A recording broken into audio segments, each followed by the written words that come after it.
what is this buzz around the word phenotype and endotype of asthma? Hi, I am Dr. Manjunath. I'm a pediatrician and allergy specialist based in Bangalore.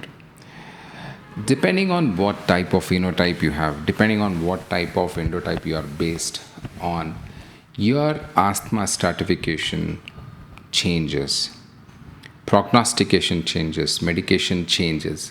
So it's essential for us to understand and categorize what sort of asthma it is before we actually go into the management part of asthma. Phenotype, as we all know, is the manifestation of any disease. It is dependent on your genetics, it is dependent on your environmental factors and many factors which are involved in the phenotypic presentation of asthma.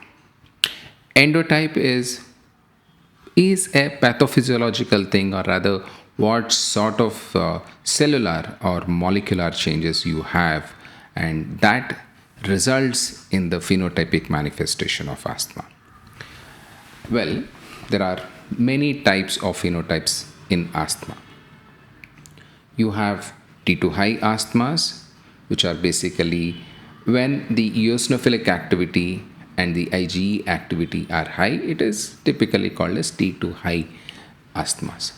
When you have low levels of IgEs, when the eosinophilic count is less, these are typically called T2 low asthmas. And among that,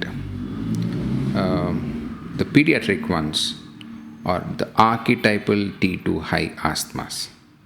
You can have skin prick tests being positive, you can have the IgE levels positive, and more importantly, these are steroid responsive. They give you wonderful results when you start treatment, and many of these children who have typical atopic asthmas are likely to resolve in due course of time.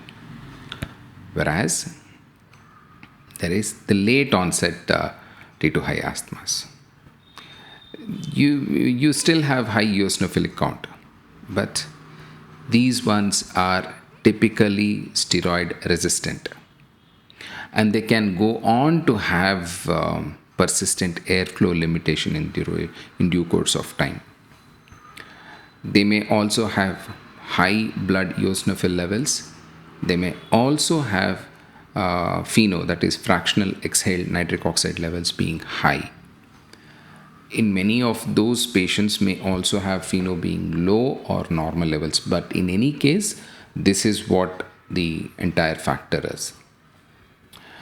And then you have other types of asthma like the cough variant asthma or a cough predominant asthma, and then you have obesity related asthmas, and then aspirin exacerbated asthmas. These ones also come in the foray, depending upon what type of phenotype and depending on what type of endotype you have.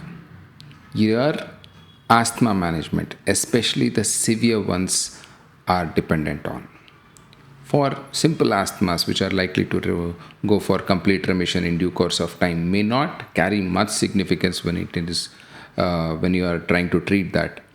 But it is for those severe asthmas, stratification and then algorithmic management of these asthmas will make a huge difference in management of asthma in a long run. Well, if you want me to make any video for in going deep in each of these individual asthmas, please message in the chat box. I will try and make videos pertaining to that. Thank you.